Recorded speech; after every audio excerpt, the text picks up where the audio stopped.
Hey tennis fans, I'm Grace Carter and this is Tennis Now presented by Tennis Express. Tennis Express, we deliver tennis right to your front door. Order today and it ships today. Novak Djokovic made headlines last week, candidly talking about his goals and his place in the game. The six-time China Open champion withdrew from this week's Beijing tournament with an elbow injury, and he raised some eyebrows, saying that winning Grand Slams and retaining the world #1 ranking are no longer his priority. Nole holds a commanding 4,700-point lead in the rankings over world #2 Andy Murray, so it's unlikely he's going to lose that top spot anytime soon. Still, though, Nole's declaration got us to thinking about 5 players who could eventually replace him at the top. And here are our top 5 picks. World #2, Andy Murray. First, his strengths. Murray reached 3 of the 4 Grand Slam finals this season, made history as the first man to successfully defend the Olympic gold medal, and solidified his status as a big match player as he led Great Britain to its first Davis Cup in 79 years. Murray is fit and he is fast. He's a sniper on return, owns one of the best backhands in the game, and reuniting with coach Yvonne Lendl has been very empowering. Andy has contested 4 of the last 8 Grand Slam finals. But here are the question marks. The 3-time Grand Slam champ has lost 8 Grand Slam finals. His second serve is attackable, and while Murray is fresh off his first French Open final, only 3 of his 39 career titles have come on clay. Then there's world #3, Stan Wawrinka. His strengths. Stan the man has beat Novak in both the French and the U.S. Open finals. He has a bigger serve than Djokovic, is one of the few players who can match Nole on the backhand side, and he's been a tremendous pressure player, winning 11 of his last 12 finals. And all 3 of Stan's Grand Slam wins have come against world #1 players, which proves he can beat the best in the biggest matches. But the question marks. Stan hasn't won the big ones on grass. His habit of standing several feet behind the baseline to chip his returns back into play can make breaking serve problematic. At 31 years of age, Stan is the second oldest man in the top 10 after his buddy, 35-year-old Roger Federer. Next up, we have world #4, Rafael Nadal. His strengths. Rafa is the only man on our list who has previously held the #1 spot. Despite missing 73 days of this season to recover from a left wrist injury, Rafa is still #4 in the world and is on track for his 12th straight top 5 season.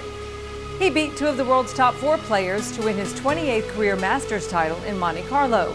His forehand is still one of the best in the game, and Rafa is a fierce fighter. And despite his injury-scarred season, Rafa says he still believes he can be back on top. Given he's only 3 majors behind Federer's Grand Slam record, Nadal has a lot of incentive. The question marks. Let's be honest. This is not the same Nadal who won 14 Grand Slam titles. Injuries really have slowed him down. In fact, this year is the first time since 2004 that Nadal has failed to reach at least 1 Grand Slam quarterfinal. Though he's only a year older than Nole, Rafa has played professionally for 15 years. He has a lot of mileage on that body. Against Djokovic, Nadal has lost 7 straight matches and 15 consecutive sets. And lately, he's been more vulnerable against lower-ranked players. 6 of Nadal's 12 losses this year have been to players ranked outside the top 20. Okay, so what about world #10, Dominic Thiem? His strengths.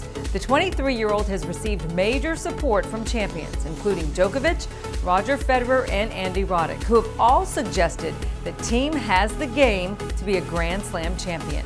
Here's what we love about Dominic. He has won 4 titles this year, including titles on 3 different surfaces, clay, grass, and hard court. He reached his first Grand Slam semifinal at Roland Garros and owns an amazing 21-1 record in deciding sets this season. And he beat 2 of the greatest champions of all time, Roger Federer and Rafa Nadal, this season, and his one-handed backhand is a brilliant shot.